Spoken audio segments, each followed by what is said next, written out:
Hello everyone, Granny here. Today I wanted to show off my new PowerBooks that I got just a few days ago. This one here is a PowerBook 160, the other is a 180. Overall they're pretty similar machines, but the 180's got a higher clock CPU with a FPU, which the 160 doesn't have, and the 180 also has an active matrix display rather than passive matrix. Both are 16 color grayscale though. You might notice the wire for the backlight here hanging out, and that's because this bezel's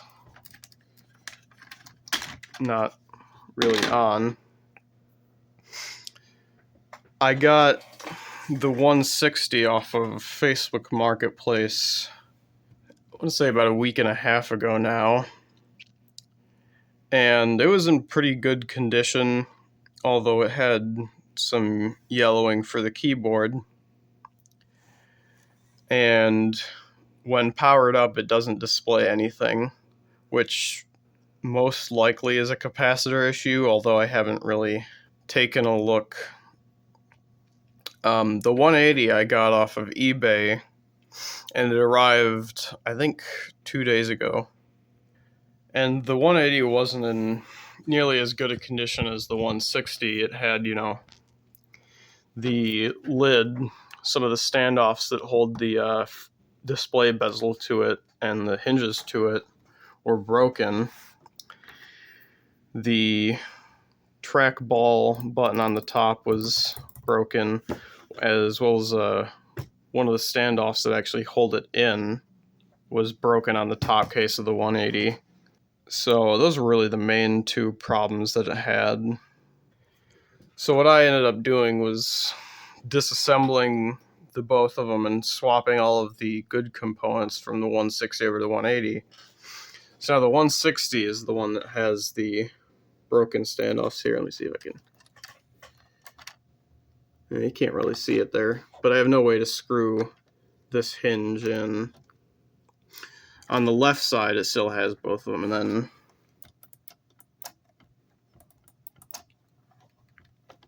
this isn't quite held in right,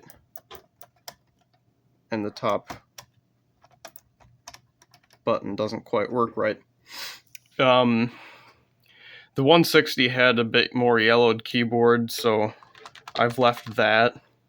And all the other parts in general are also a bit more yellowed. It's just very minor. Like you can see here, this is the 180 top case versus the 160 right now, and the 160s is not as yellow as the 180s, because, well, this top case used to be on this machine and vice versa. But it's so minor that I figured the benefit of, having all of the standoffs for stuff like the trackball was more important. I have, however, left the bottom case on the 180, the display bezel, mostly for this, also didn't have any damage in it. I've left the keyboard, the trackball is from the 160, the bottom case is from the 160. I think the buttons for brightness contrast are from the 160, and the lid itself is from the 160, so I wouldn't have to deal with the broken standoffs. But the 160 cost me about $40, which, it does boot, there's just nothing displayed on screen. I got an external, like a video adapter for it. I haven't tried it out with this machine yet. However, the 180 was $80, which was a lot more expensive, but it was tested working and has a good screen on it that doesn't get tunnel vision, which is sort of a problem with these, the 170 and the 180. The manufacturer for the active matrix displays, the way they did it causes, I think it's moisture to get into the panel and leads to, black vignette sort of effect on the edges. But this doesn't have that. The seller tested it out, left it on for a long time, didn't develop it at all. It's tested to boot from floppy and works and all that, so that's why I paid so much for it, because I knew it was working. And now I've got a pretty nice machine. Let me show it booting up real quick. Alright. There was an internal hard drive, but it doesn't work.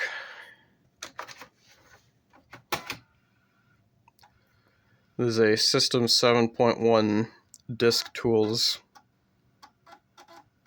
floppy diskette.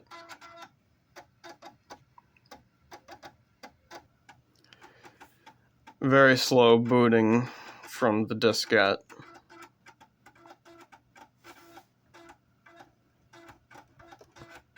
Here we are. Finally.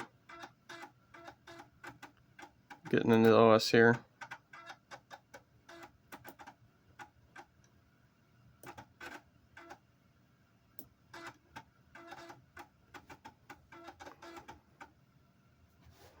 There you go.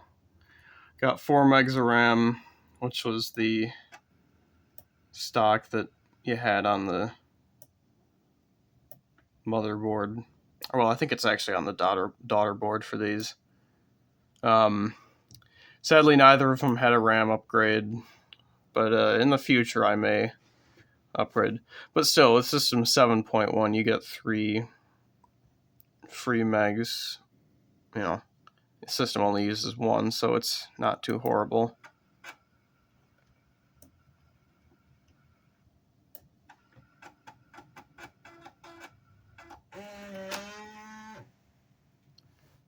Because you can't really boot System 7.1 with a floppy disk, and also because booting from a floppy disk is a pain in the ass, I am going to be getting a blue SCSI for this. I've ordered it, but it hasn't arrived yet. And one thing I think I want to do is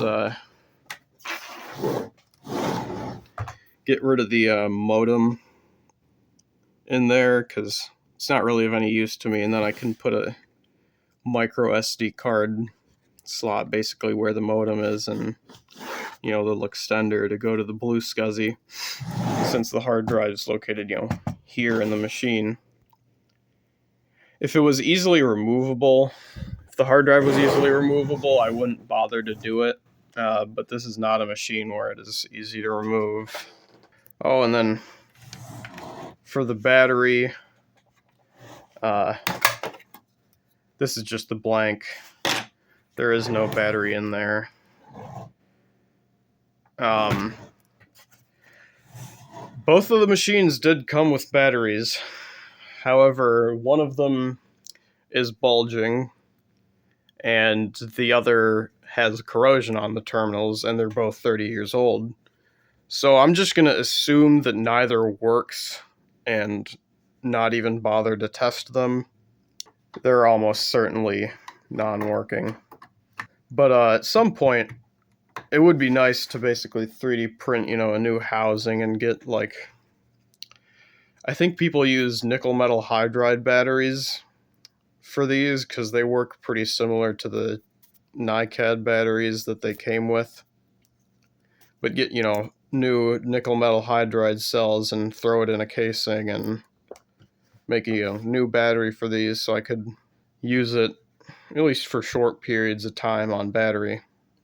You can see here's my video cable. I just bought this since I figured down the line it'd be nice to be able to do multiple monitors, and I can use the Mac 2's monitor for that. And I think this was $15 on eBay. I also bought an original AC adapter.